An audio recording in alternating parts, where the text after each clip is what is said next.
Welcome to Cape Breton Situation Podcast. This podcast is made possible by Dr. Reverend Albert Maroon. Tune in for a discussion on important issues that face Cape Breton and hear all sides of the story. Cape Breton will rise again with knowledge. Here's your host, Russ Green. Hi everyone, thanks for tuning in today. My co-host is Charles Sampson, and we're going to have a discussion with three residents of the CBRM who are negatively affected because of the tax cap removal. We hope you can stick around. We have a great show today.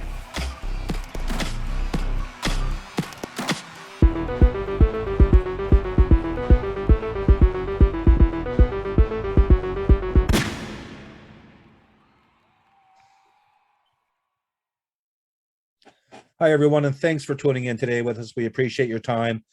We have Charles Sampson here with us today as a co-host. How are you, Charlie? Pretty good. Good. We thought we'd have a little talk. We put a call out on the internet through the NSEF to ask for some people to come forward who are having difficulty with their tax cap removed on their homes.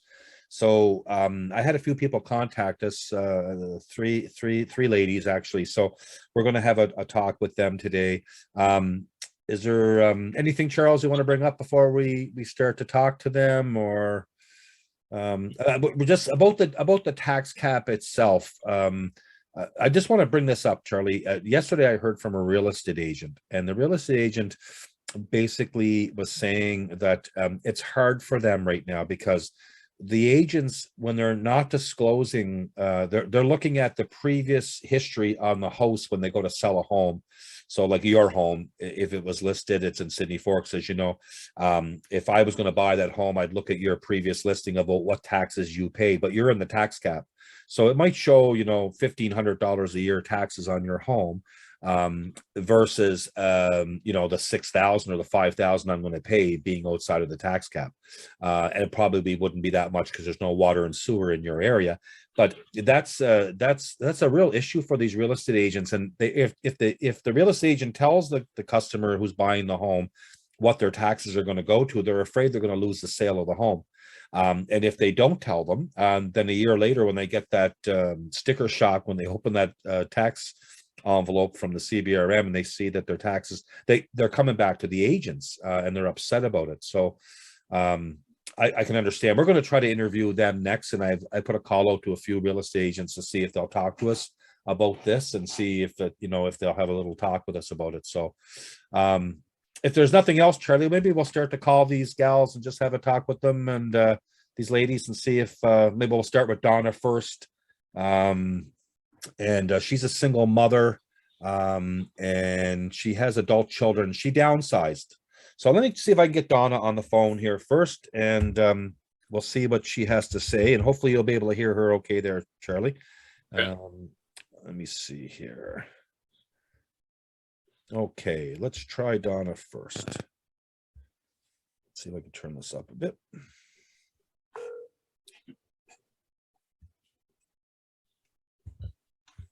Hello. Oh, hello, Donna. Is this Donna? Yes, it is. Hi there, Donna. So my name is Russ Green. I'm calling from the Cape Breton Situation Podcast, and we sent you a little message. You responded in, but we just wanted to have a quick talk to you on our podcast today. Do you have a little time right now?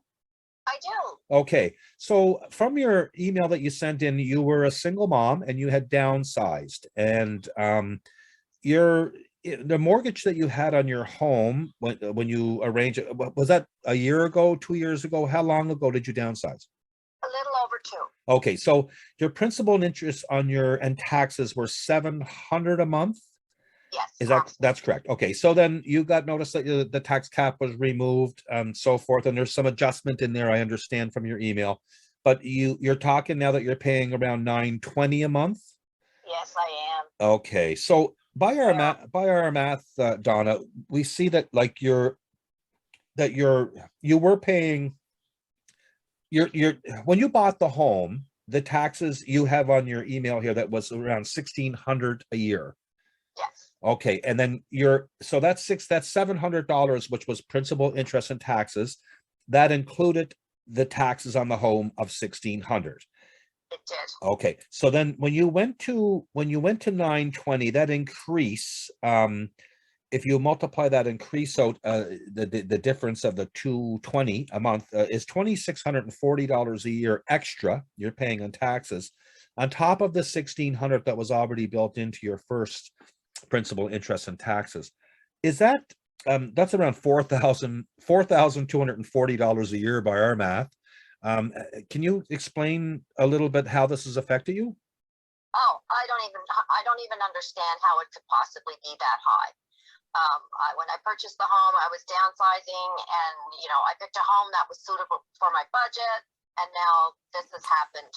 And I honestly don't know how I'm going to continue living in my home, but I can't sell it because there's nowhere to go.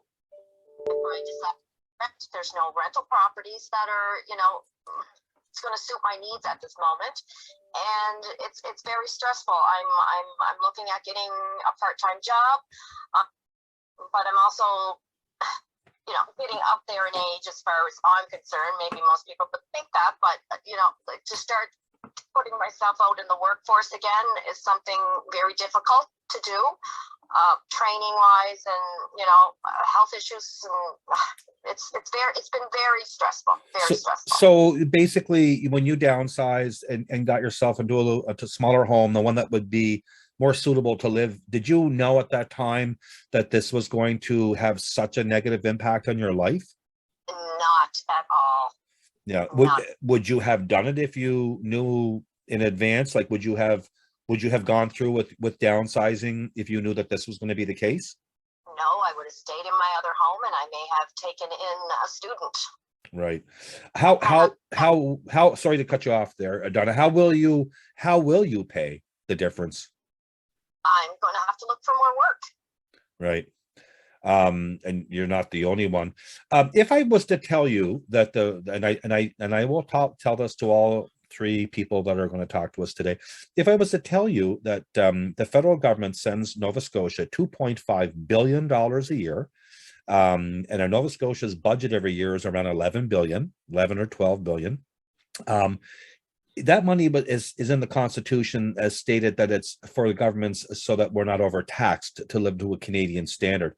If I told you that you're paying the highest real estate taxes right now outside of the tax cap in Canada, while the province of Nova Scotia is receiving all this money that's supposed to be there so that you're not overtaxed, how does that make you feel? Disgusted. Yeah. I'm sure it does, because it's disgusting to us as well. That it feels like robbery. Yeah. Well, for us, it feels like robbery too, because when we watch them boast about surpluses the last number of years, and all while this is going on, I mean, that money should be coming through. Charles, do you have any questions for Donna, or do you have any comments there? Yeah, just that there's about 550 million. There's more than that in that 2.458 billion that is specifically generated because of what you're facing. But our councillors are refusing to question the government on it. Our politicians, Kellaway and Baptiste, these guys are not questioning the government. Our MLAs are not questioning the government. That portion of that equalization transfer is specifically for helping out a kind of predicament that you're facing. But our politicians are not questioning why this portion of that overall funding is not addressing the problem that you're facing.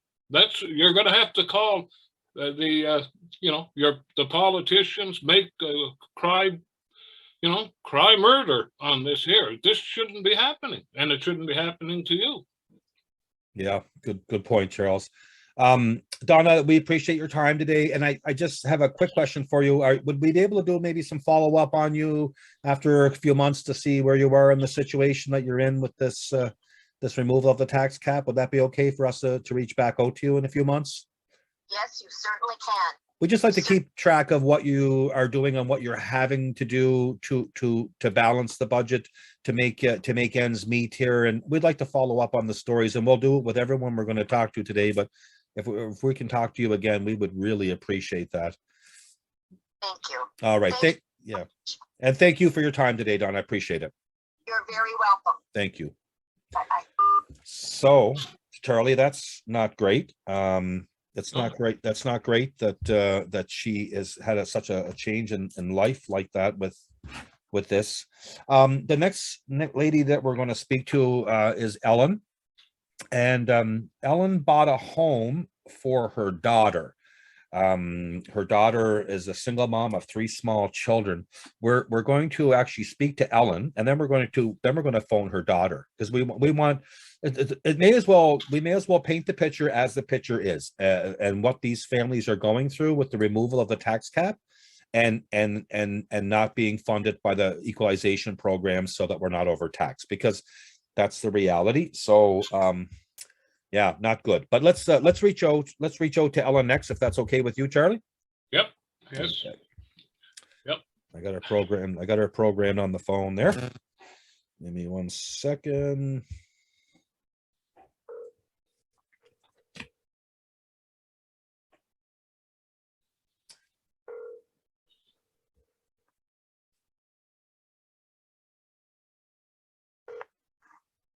Hello, Hi there. We're looking to speak to Ellen. speaking. Hi, Ellen. How are you?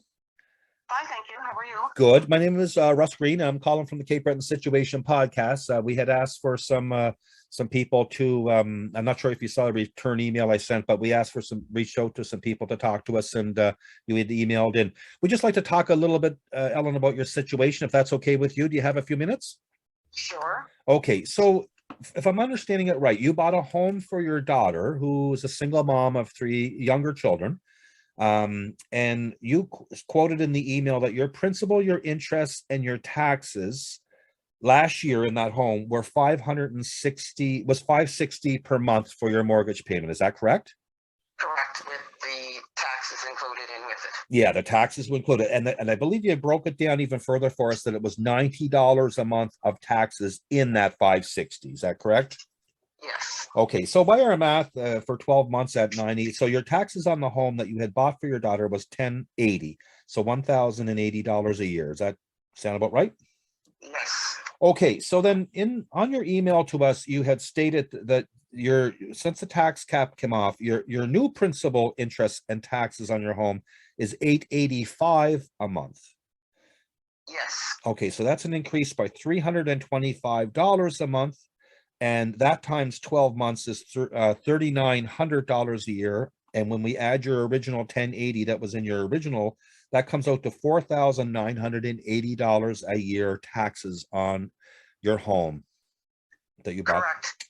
Okay, so this was not your principal residence. This was a residence that you and I believe your mother, My mom, yeah. yeah, you guys kind of pitched in and helped Pitched in and give her the down payment to keep it down, and reasonable enough for her to pay. Like I said, she was on social services first, and then she started working, Right. and that was a good payment for her with the taxes included, and be able to pay her lights and oil and water bill and stuff like that there. And the next thing you know, she just came to me with her stomach in knots. Yeah, I'm sure. So with her limited income, she was able to manage the $560 a month, but now with the increase to almost $900, which is $885, is only $15 from $900. So with the increase from $560 to $900 a month, she can't make it. What is the outcome of this? What's going to have to happen because of this? She's gonna have to move back in with me. So your daughter has to move out of her home with her 3 small children and move into a home with you because of the tax cap being removed in the CBRM. Correct. Wow. How does that make you feel? It's making me feel pretty disgusted, flabbergasted actually, that this all happened within that quick period of time. Nobody even has a chance to even think about what they're doing. They just start taking it out of your bank account, or like I said, and Is that how you noticed this, Ellen? You saw like I did. Well, because she couldn't get the loan herself in her name, I got it in mine, and my mom and I put the down payment down for her mortgage. But the mortgage is actually in my name. So I recently retired. So I'm turning around and I'm looking. 560 was coming out, and the next thing I know, 885, and I'm trying to figure out, well, where's this coming from? And when I called my bank, they told me it was due to the tax cap. Oh, so the CBRM the extra taxes that they have to make up for. Wow. That's a sad situation, and it's around what we're hearing with everyone. We just spoke to another lady who's in the same boat. She her children are growing, but she downsized and to get herself into a more manageable home for her future. And she was in a bad situation from that because of the tax cap being removed. We're going to actually to give your daughter Sarah a call, and we just wanted to talk to you first. And I hope it's not so emotional for her, but like, you're lucky. Do you have the room for her to move back in with you? Are you? I do. I'll take the smaller room so her and your daughter can be in one space together. And well, like I said, I have 4 bedrooms and an attic, and she'll probably end up going up into the attic with the daughter, and I'll take one of the bit smaller bedrooms downstairs. Well, what a life change that you have to do in retirement because a tax cap is removed, and the lowest. Charles, do you have anything you'd like to say to Ellen? The only thing, Ellen, is there is some support that comes in every year from the federal government on that equalization. And it is specifically generated because of this taxing problem, which is a municipal thing. It's right in the formula. And now that's, $550+ million, and they only use 30 million from it. This money is there.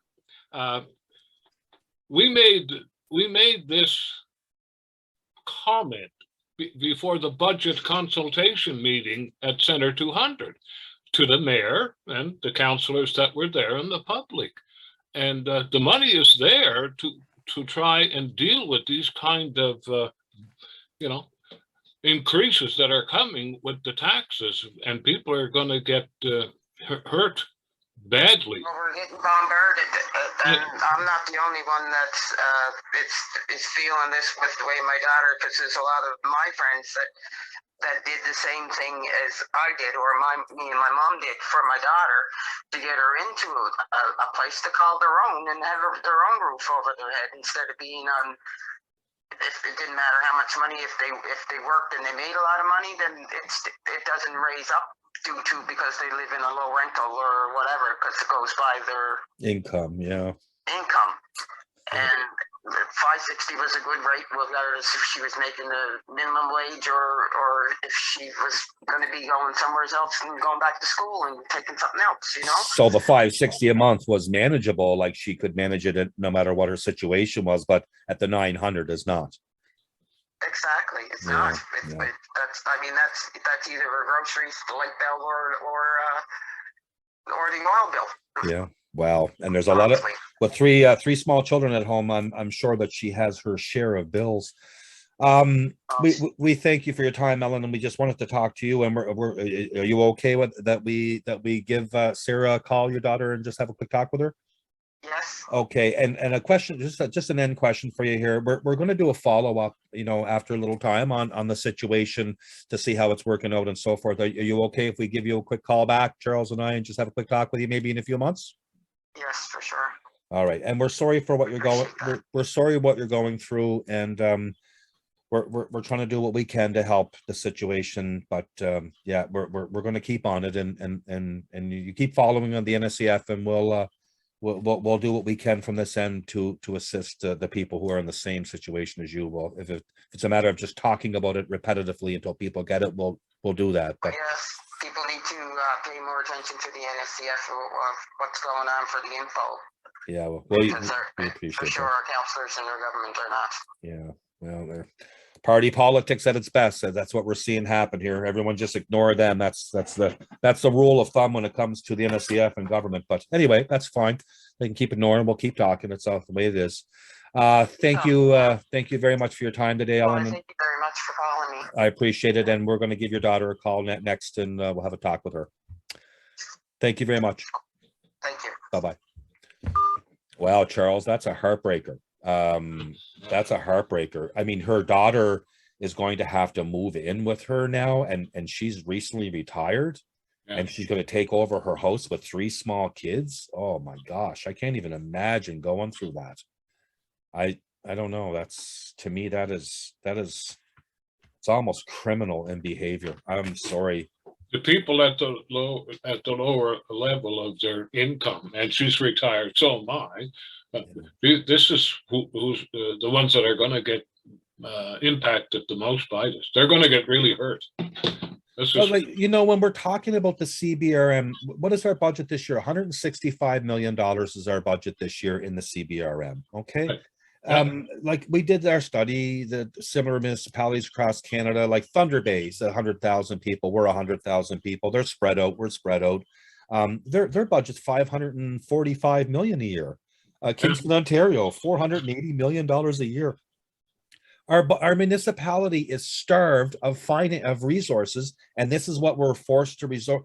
Why does the government not have to follow the Constitution of Canada? It says equalization is provided so that we're not overtaxed, and that our governments can deliver comparable services to comparable taxation. Why are government not following that? Because the people don't hold them accountable. They haven't been following it for years, and even down here, the politicians are reelected that say nothing, and then they run and hide with their big income and their big pension that they will get. They're protected, and this is the problem. We've put out enough information on this that if people are paying attention, but not everybody is paying attention either. Yeah. But the unfortunate part is even the courts don't uphold the law. Huh? The justice come up with some rather bizarre rulings that actually on the appeal court here in Nova Scotia, the justice overruled a Supreme Court decision back in 1950 on who owns the Constitution. This justice said it belongs to the 2 levels of government, the federal and provincial, whereas the Supreme Court ruled earlier that the Constitution belongs to the country. It belongs to the people. Well, I mean, but why they're getting away with it? Why are they getting away with it? That's because ridiculous. They get away with it, and a lot of people are not, shall we say, informed of what really has happened here and what they are doing. And as long as they continue to keep the people uninformed on it, the larger body, they're not questioned on it. And this is the kind of hardship that is created as a result of this kind of manipulation and government corruption. Listen, let's give Sarah a call next, and we'll hear it right from someone younger that's affected by this in a bad way. Let's give her a quick call and see if we can see if we can hear what she has to say. She's the most affected by this situation.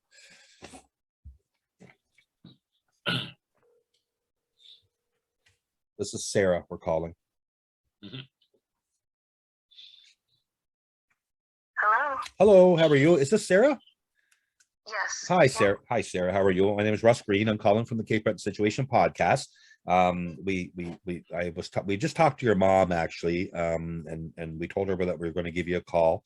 We just wanted to touch base with you today, Sarah, about the situation you're in with regards to the tax cap coming off the home where you're raising your children. So you're a single mom of 3 young children. Yes. And I do believe that you have a remarkable mother and obviously grandmother who went out on a limb to get a roof over your head for you to raise your children. Yes. And now you're in a different situation. Can you talk to us a little bit about that?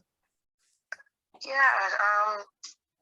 Unfortunately, like, well, when I first moved in here, we're here almost a year and a half, and like I was excited and everything was great, and then everything started going up, you know what I mean? Like, I thought I could afford it, and now I can't. So yeah, I am lucky that I have my mother and my grandmother, but you know, like, I'm upset that I have this beautiful home, and you know, I have to move back in with my mom. And so you are actually selling the home, like you are selling that home currently? Yeah. You have to move out. You can't. Yeah. That's too bad. So your monthly mortgage that your mom had mentioned was $560 a month, and it went up to $885, which is almost $900. So that's quite an increase. Exactly. By our math, your 1080 which is $90 a month, was in your mortgage when it was $560, and now your mortgage is $900 almost, and it's so by our math, it comes out to $4,980 a year in taxes on that home. How would you, I mean, you wouldn't be able to stay there with that kind of a mortgage, right? No, I can't afford it. It's like, I'm a single mother, like I said, 3 kids, and it's not even just, it's like food and oil and gas. It's like, you know, wow, too much on. And how old are your children, if you don't mind me asking? 12, 10, and 8. 12, 10, and 8. Wow. Yeah. So that's heartbreaking to us that you're, you know, you try to do the right thing, you know, you stayed in the community here, you're responsible, you put a roof over your children's heads, you provide that safety, that security net for them, and you are basically being taxed right out of your home. So not to make you get too emotional about it or anything like that, but you know, are you going to be able to be comfortable by moving in with your mother now at this stage in life? She's just recently retired, I believe. And is that going to be a, you know, a viable situation for you? Well, I mean, it's an adjustment when we're just getting settled into our home. So to pack up and leave and go back, you know, to try to make everything work. I mean, I am upset. It's really upsetting to me that, like, now the only way I'm ever going to own my own home, what it looks like, if I get it like inherited from my mother or my grandmother, like, you know, it's hard as a young person and trying to figure stuff out for the children. So, well, I mean, between the heat, the light, the power, the food, insurance, and then like the extracurricular activities for the children, gas for your car, so forth, plus a $900 a month mortgage payment, I don't, you know, on a fixed income, it'd be too hard for you to do it. So at least you're lucky to have the security of your mom and your grandmom, who's there to assist you when you need it.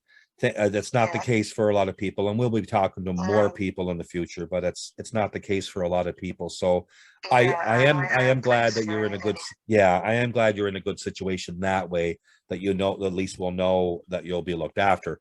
But we wanted to, we're reaching out to people now who are affected by this tax cap situation here, and we are going to start reporting the actual. So would it be okay with you if we gave you a call back in a few months just to see how your situation unfolded? Yeah, sure. Just to see, you know, how living in the unit with your mom and so forth. Charlie, is there anything you want to say here to Sarah before we hang up with her?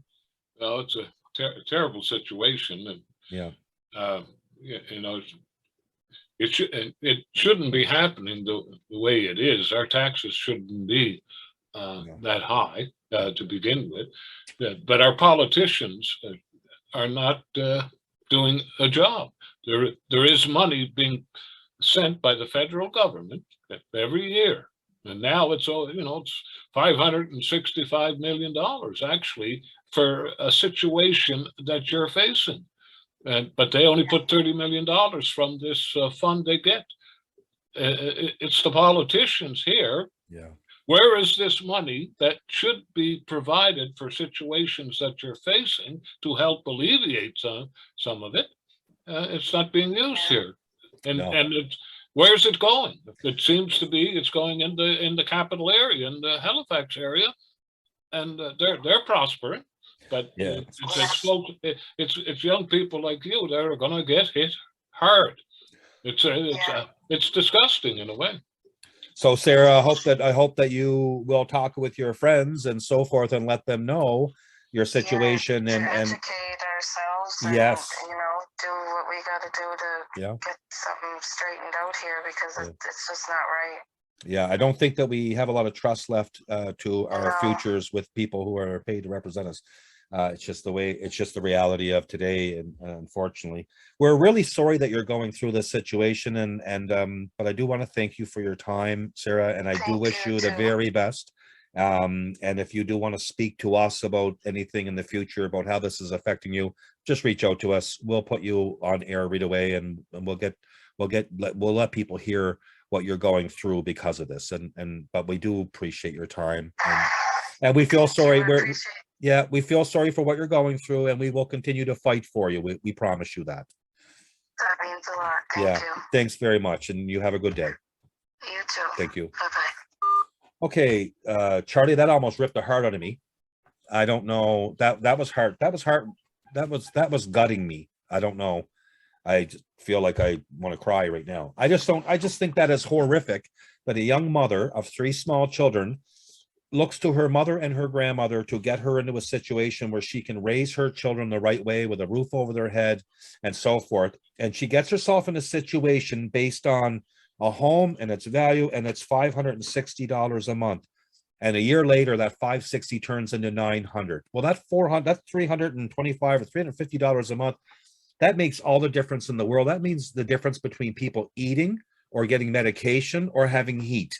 I don't know where that's not seen by government. That to me is flat out discrimination, what they're doing to that young lady. Yep. What were the age of her children? 12, 10, and 8. Like that's horrific that she has to go through that, and after what her mother did for her to get in that situation. To me, that gutted me. Well, our whole social structure by government has been downsized. Our healthcare has been downsized. We've got growth of offshore tax havens. We're creating multi-billionaires in an economy.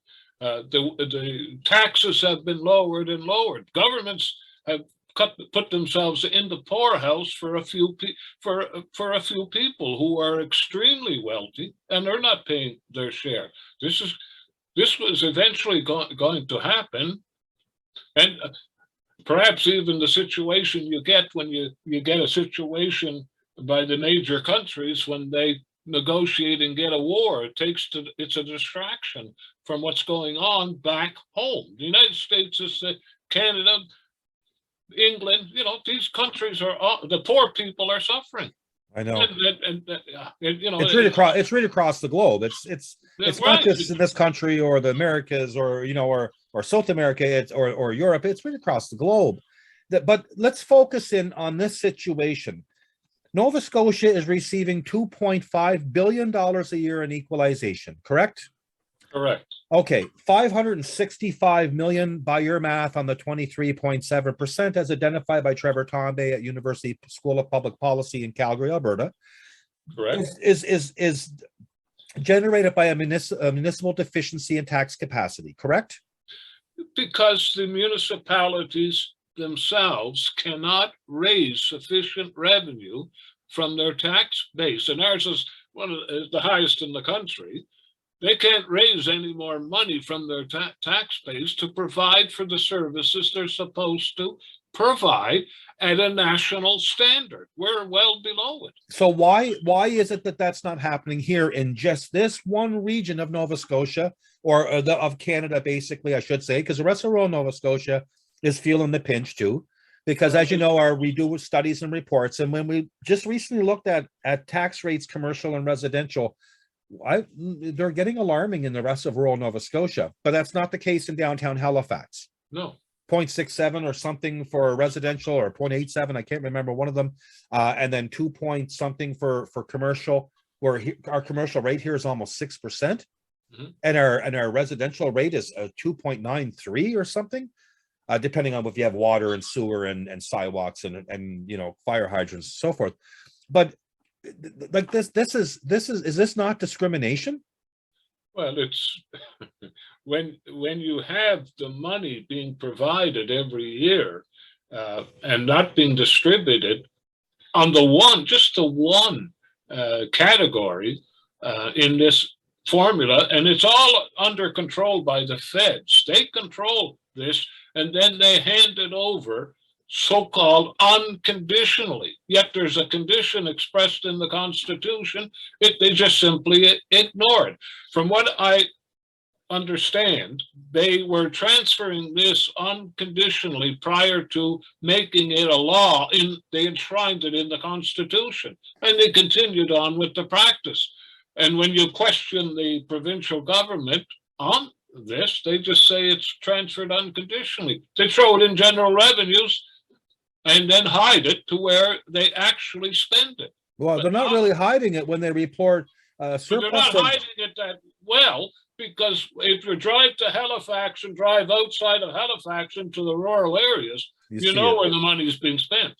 Yeah, but like if our government in the last number of years can give Irving's like $260 million forgivable loans, and they can tell Nova Scotia Power that they don't have to pay any property taxes to municipalities, and they pay a small little grant in lieu of taxes, which is pittance of what they're supposed to be paying, while their executives made $8.8 million a year salaries, and like this is ridiculous. It's a general trend across the country.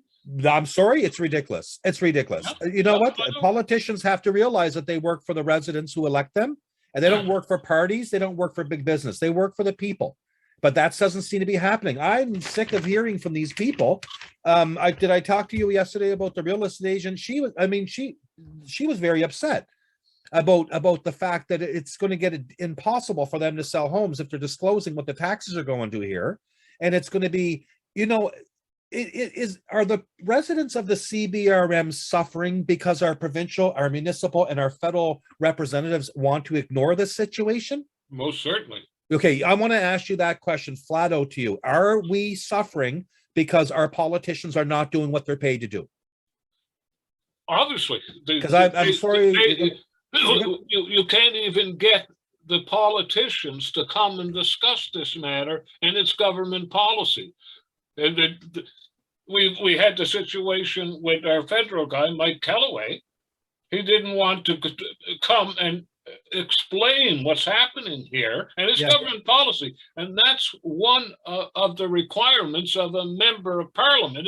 It's right on the parliament site that his responsibility is to explain government policy. Well, he refused to come and explain it if he was going to be recorded. Well, this is ridiculous. Exactly. This is ridiculous. And I'm gonna, when I hang up from this podcast, I'm gonna phone Sarah back, and I'm gonna ask her if I can come down there with a video camera and interview her with her children, and as they're packing their belongings up in their house. Because why should these people be affected so negatively because politicians don't want to address a situation that is in place by the Constitution of Canada to help us? Right. If the funding is provided, but are the rest of the people in Canada who pay federal taxes aware of this? Because I don't know if you understand, but I'm upset now after talking to Sarah. I'm very upset. I don't think that it's right that she has to leave her home and the roof over her kids' heads and everything else, and her mother and grandmother did so much work for her to get into that home. I'm upset about that. And she's only one person. How many more out there? We just talked to the first 3 people that responded to our request. How many more is out there that are going to come forward after watching this podcast? Every one of them need to be front and center and challenging our officials on it, because this is not right. Yeah, well, it's even our local government doesn't take issue with what is going on. They have a responsibility if they're representing the people here and being paid to represent the people here to question government on the policy.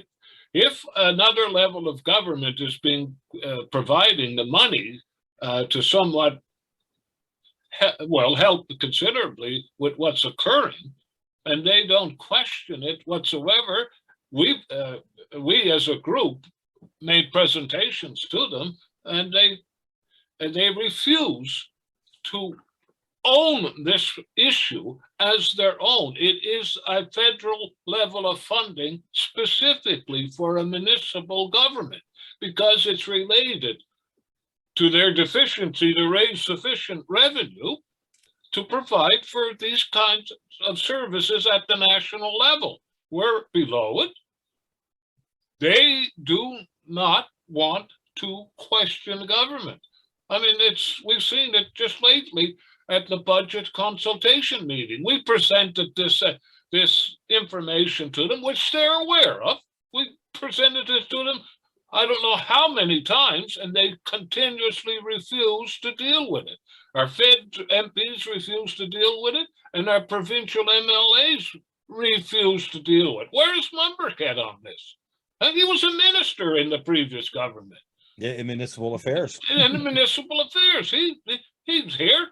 Now he's in opposition because the Liberal Party got turfed. He's sitting in opposition, enjoying a holiday, drawing a big salary. He doesn't have to question. There's only one MLA that has tried to do something, and that's Kendra Coombs. Yeah, at least she's asking the questions. And she's probably getting harassed for doing so. Well, she probably is, but at least she's standing up for her residents. Well, you got to give it to her, and it's not because she's NDP, because the NDP hasn't been altogether backing it either. No, I know. Well, maybe we'll send this podcast to each and every one of our elected officials and ask them if they can have a talk with us about it. They're going to ignore us, which will what they do. But you know what? They're not going to be able to ignore us forever. We're going to continue to put this information out. How many more people are going to come forward with situations even worse than Sarah's or Donna's or Ella's?